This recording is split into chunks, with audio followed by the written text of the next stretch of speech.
Have you ever felt like you're living below your potential, like there's a parallel life waiting for you, but you haven't figured out how to reach it yet? Maybe you work hard. You're disciplined. You're smart. But somehow, prosperity keeps slipping through your fingers. You see other people rising, achieving, receiving. And deep down, you wonder, what are they doing that I'm not?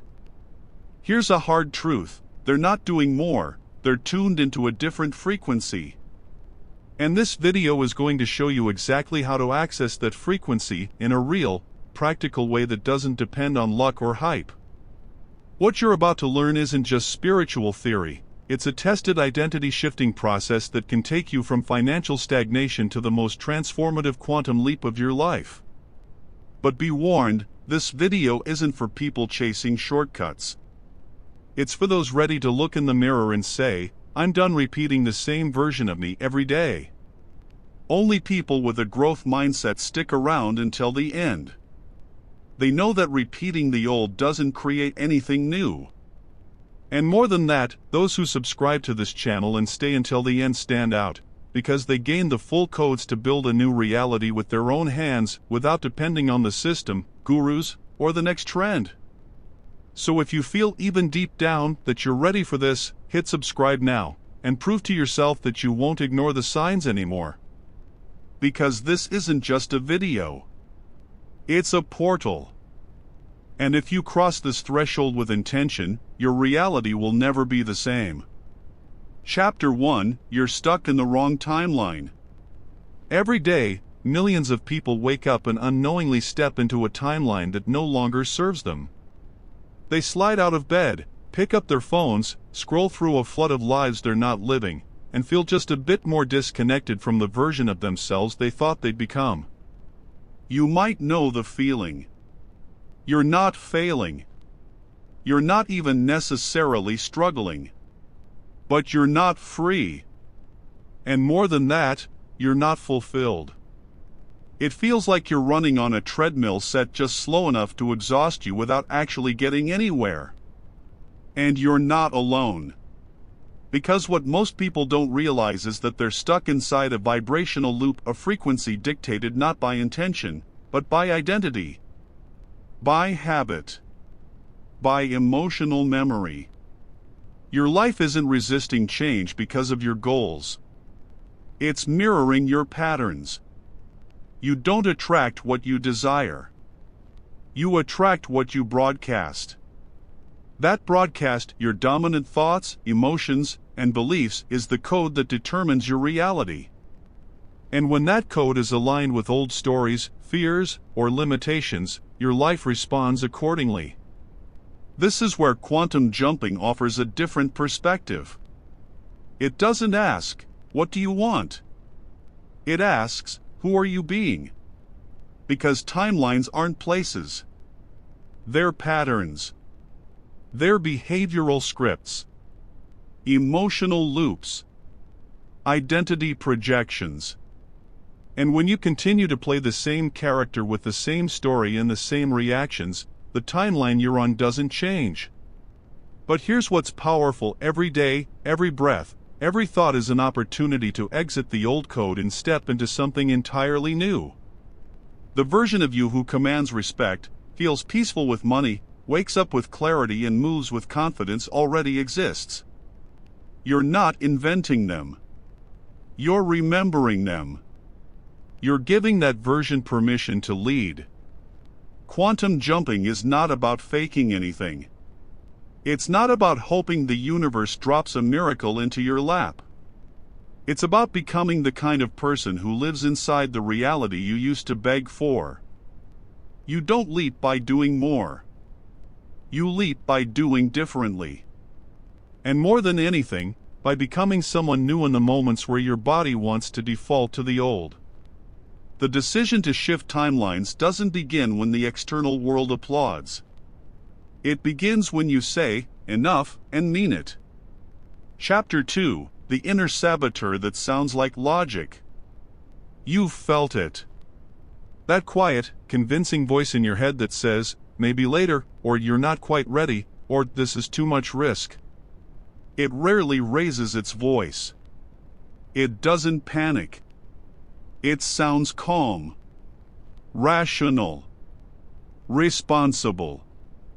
It even borrows the tone of your parents, your teachers, your former bosses. It sounds like logic.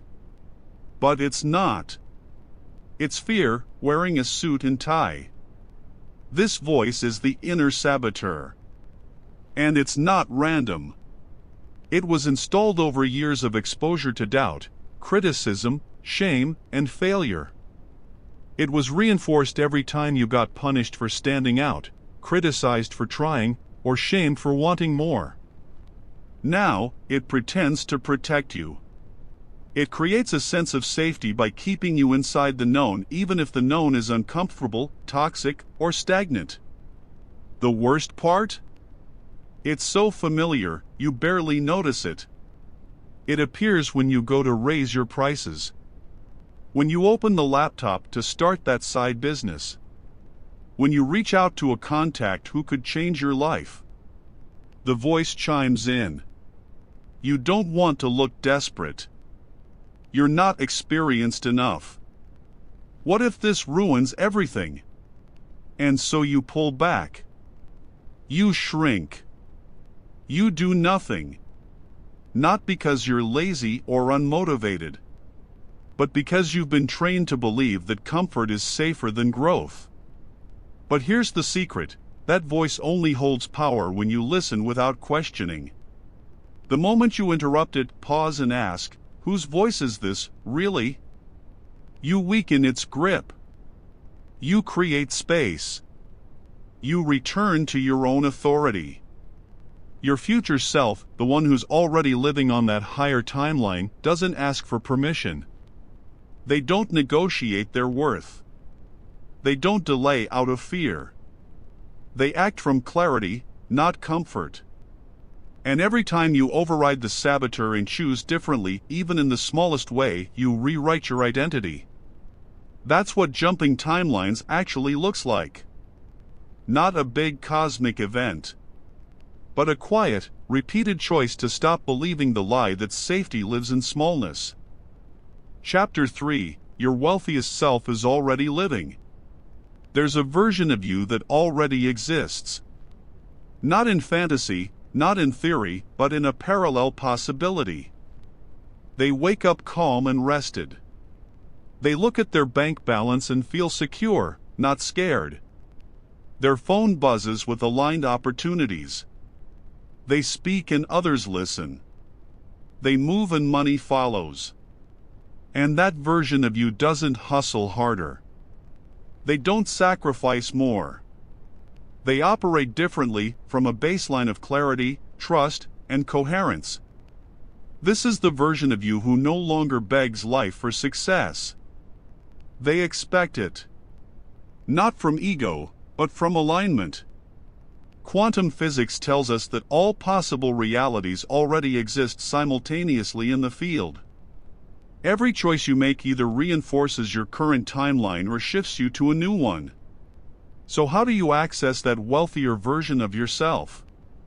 Not by forcing results, but by modeling their identity. Ask yourself, how would they respond to this challenge? What would they prioritize today? What would they not waste time on? Start practicing those behaviors. Start making those decisions. Speak with their cadence. Protect your time like they would. Walk into every room as if you belong, because you do. The key is repetition. Not just in thought, but in being. This isn't about acting as if. It's about acting from. You're not faking. You're remembering. You're choosing. You're returning to the version of you that your highest self has always been waiting for you to become. And every time you show up that way, even briefly, you broadcast a new frequency. One that reshapes how people see you, how life responds to you, and how quickly doors open that were once locked. That's not magic. That's mechanics. You're not stepping into a fantasy. You're stepping into your truth. Chapter 4. Speak like the version you want to become. The way you speak about yourself is the foundation of the reality you live in. Your words are not just tools of expression, they are instruments of creation. Every time you describe who you are, you cast a vote for who you will become. Most people don't realize it, but they walk around declaring limitations as facts. They say things like, "I've always been bad with money," or "I'm just not that confident." These aren't observations, they're instructions. And your subconscious follows them like programming. Here's the truth. Your subconscious mind is always listening. It doesn't judge what's true. It accepts repetition as truth. So if you've spent years repeating disempowering thoughts, your nervous system starts treating them like reality. But here's where it gets powerful. You can change the instructions. One of the most effective ways to do this is by speaking in the third person. When you say, "I am successful," the ego often pushes back. But when you say, "Sarah shows up powerfully in every room she enters," it slides past resistance. Speaking about yourself in the third person helps you visualize and embody that next version of you more clearly. It gives your brain something to model. It turns your self-concept into a character you can step into. The key is to be specific and emotional. Don't say, "Jake is rich." Say, "Jake is a magnetic leader whose energy attracts aligned opportunities. He earns with ease and moves through life with confidence and calm." Repeat it out loud. Record it and listen to it. Feel it in your body. Let your voice become the soundtrack of your next reality. The more familiar that version becomes in your language, the more real it becomes in your life. Chapter 5. Repetition rewires reality. You've probably heard the phrase, "You are what you repeatedly do." That's not just true for habits. It's true for identity. What you repeat in words, thoughts, emotions, and actions becomes the structure of your self-image. This is why affirmations alone don't work for most people. They say them once or twice, feel silly, and stop. But true identity shifting requires saturation. You have to drown out the old story with a new one. Every day. Without fail. That's where the 90-day protocol comes in. It's not magic. It's method. For 90 days, you choose to show up as your future self. You speak like them. Think like them. Walk like them. You write your affirmations in detail. You listen to them daily. You track your behavior. You pay attention to your energy. Each night, you review your day. Not just what you did, but who you were. You rate your alignment. You study your patterns. You course correct in real time. This process rewires your nervous system. It turns your identity shift into muscle memory. And the shift becomes permanent. Chapter 6. Bridging the gap between now and the shift. The most challenging part of the jump is the space between. It's the stretch where you've changed on the inside, but the outside hasn't caught up yet. You're acting like your future self, but the bank account looks the same. You're walking differently, but your environment still reflects the old version. This is where doubt creeps in. This is where most people quit. But here's the secret. This space is not the problem. It's the portal. This is the time when your nervous system is recalibrating. When the universe is rearranging. When the seeds you planted begin to root underground, unseen. Your job in this stretch is simple: hold the frequency. Keep showing up as the person you've decided to be. Even if it feels fake. Even if no one sees it yet. Because this is the tension that builds the new timeline. The gap between intention and manifestation is not a void. It's a bridge. And every time you act in alignment, you take another step across. If you stop walking, the bridge disappears. But if you keep going quietly, consistently, without looking for proof, you arrive. And when you do, the shift feels obvious to everyone else. But to you, it will feel inevitable. Chapter 7: Repetition Rewires Reality. You've probably heard the phrase, "You are what you repeatedly do." That's not just true for habits. It's true for identity. What you repeat in words, thoughts, emotions, and actions becomes the structure of your self-image. This is why affirmations alone don't work for most people. They say them once or twice, feel silly, and stop. But true identity shifting requires saturation. You have to drown out the old story with a new one. Every day. Without fail. That's where the 90-day protocol comes in. It's not magic. It's method. For 90 days, you choose to show up as your future self. You speak like them. Think like them. Walk like them. You write your affirmations in detail. You listen to them daily. You track your behavior. You pay attention to your energy. Each night, you review your day. Not just what you did, but who you were. You rate your alignment. You study your patterns. You course correct in real time. This process rewires your nervous system. It turns your identity shift into muscle memory. And the shift becomes permanent. Chapter 8: Bridging the Gap Between Now and the Shift. The most challenging part of the jump is the space between. It's the stretch where you've changed on the inside, but the outside hasn't caught up yet. You're acting like your future self, but the bank account looks the same. You're walking differently, but your environment still reflects the old version.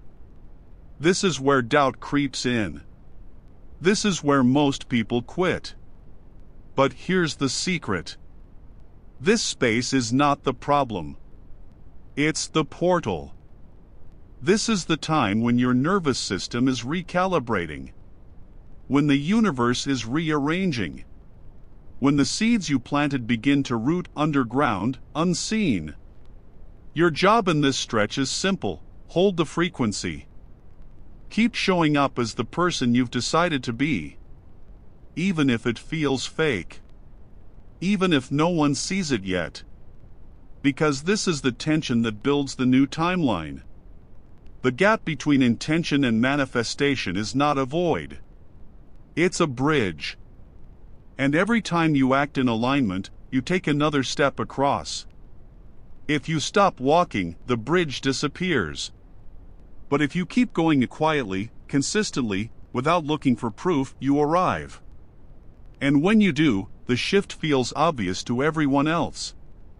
But to you, it will feel inevitable. Chapter 9: Releasing the Illusion of Control. Most people live with their hands gripping the steering wheel of life so tightly, they can't feel the current of where it's actually trying to take them. The truth is, control is one of the most seductive illusions we've inherited, and the most exhausting to maintain. From childhood, we're taught to get ahead, plan everything, avoid mistakes, and manage every variable. We're praised for being organized, disciplined, and responsible. And all of those are valuable traits until they cross into over-control. Control masquerades as order, but it's often driven by fear. The fear of losing what we have. The fear of failing. The fear of not being enough. The fear of the unknown. So, we hold tightly to routines, people, outcomes, systems, anything that gives us the illusion of safety. But in the quantum realm, control is interference. When we're trying to manipulate every step, force outcomes, overthink every detail, we distort the energy we're sending out. That energy becomes frantic, heavy, and untrusting. And life mirrors that back. Slowdowns, delays, tension, resistance. Letting go isn't passivity. It's precision. It means trusting the process enough to know when it's time to move and when it's time to release. You can plant the seed, water it, nurture it, but if you dig it up every day to check if it's growing, you sabotage the entire cycle. You need to learn the difference between control and influence. You influence reality by your frequency, your focus, and your integrity of action. But you don't control how or when life responds. That part is co-creation.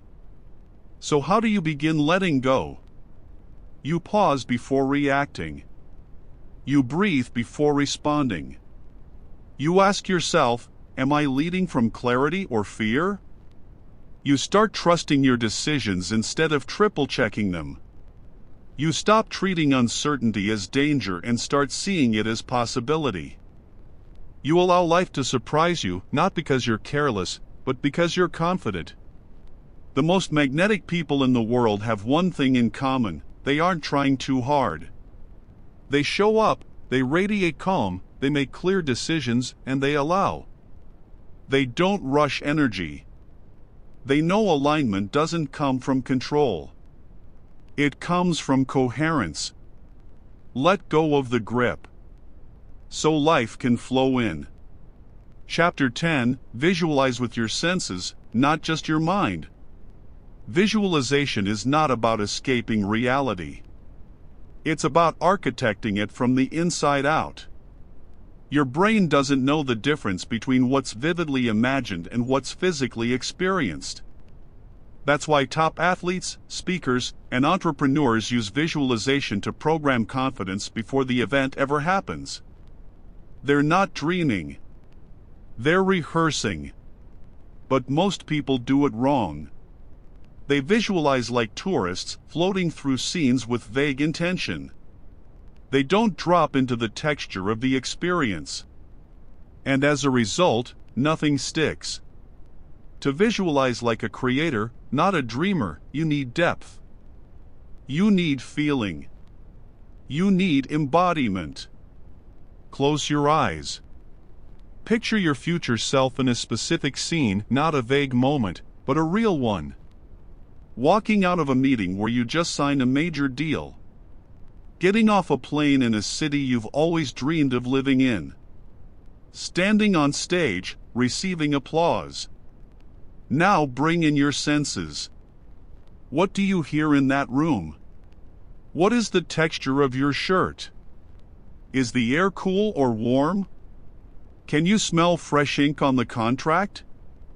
Can you feel the tightness leave your chest? Add emotion. What do you feel when the door closes behind you and you realize you did it? Is it quiet pride? Full body joy? Grounded power? This is how you create new neural architecture. This is how you prime your subconscious to act in accordance with a reality that hasn't physically landed yet. Do this daily, especially at night. The final thoughts before sleep are the ones most likely to be absorbed. Visualization isn't optional. It's neurological conditioning. And the more you rehearse, the more real it becomes. Not because it's magic, but because repetition turns vision into memory. And your body will always move to match your dominant memory. Chapter 11, Noticing the path most people miss. We're surrounded by signals every single day. But we're not trained to see them. We're taught to focus on what's urgent, what's proven, what's obvious. And in doing so, we miss the subtle. The universe doesn't always speak in thunderclaps. Often, it whispers. It shows up in a conversation that gives you chills. In a sentence that hits you harder than it should. In a feeling that something is off, even when everything looks fine on paper. In the sudden desire to take a different route home or pick up a book you'd normally ignore. Most people override these signals. They dismiss them as coincidence. But if you're on this path, you know better. Your intuition is your frequency translator. It's how your higher self nudges you toward alignment. The more you ignore it, the more disconnected you feel, not just from purpose, but from possibility. Learning to pay attention is one of the highest forms of abundance practice. Slow down. Sit with sensations. Ask, why did this catch my attention, or what might this be showing me? Get curious. When you stop requiring everything to make sense immediately, you start unlocking dimensions most people never access. And the wildest part? These signals often show up right before the leap. The opportunity to shift timelines rarely arrives as a clearly labeled door. It shows up as discomfort, as disruption, as the chance to respond differently than you did last time. Pay attention. Take the hint. Say yes more often. The version of you you're stepping into doesn't wait for clarity. They follow resonance. And because of that, they move faster. They move lighter. And they move further. Chapter 12, Living the Shift You Can No Longer Ignore. There comes a moment in your journey, subtle but irreversible, when you realize that you're no longer asking if change is possible. You're living inside it. It's not announced with fanfare. There's no confetti drop or dramatic plot twist. Instead, it starts in tiny details. You notice you don't panic in situations that used to rattle you. You pause before reacting. You speak slower, but with more weight. You sleep deeper. Your calendar feels less cluttered. Your thoughts feel less aggressive. You start making decisions faster. You say no without guilt. You stop justifying your instincts. You stop explaining your vision to people who never saw it in the first place. And perhaps most importantly, you stop negotiating with the past. You're no longer in conversation with the version of yourself who thought survival was the highest goal. You've left that room entirely. The shift is internal first. And because it's internal, people around you don't always notice it right away. But soon, they do. They sense the groundedness in your presence. They hear the conviction in your tone. They start asking you questions they never would have before. That's when you know, the jump already happened. You're not chasing alignment anymore. You're broadcasting it. Your environment starts reflecting the upgrade. Money begins to respond to your energy, not just your effort. Relationships deepen or dissolve, depending on whether they match your frequency. Your work feels cleaner, sharper, more alive. You stop mistaking urgency for importance. You stop chasing novelty for the sake of distraction. You start choosing with intention. You start living with texture. And suddenly, you're not just experiencing more success. You're experiencing more life. This is the final phase of the quantum leap, embodiment. It's the quiet confidence that comes from knowing who you are and finally acting like it. You're no longer projecting. You're no longer performing. You're just living. Fully. Authentically. Powerfully. The process wasn't about becoming someone else. It was about removing what was never you to begin with. And now, here you are walking in shoes that finally fit. Speaking with a voice that finally sounds like your own. Chapter 13, The Identity Loop That Keeps You Poor. Most people try to change their finances by adjusting their spending, working more hours, or learning new strategies. And while those things matter, they barely scratch the surface. Because underneath all action is identity.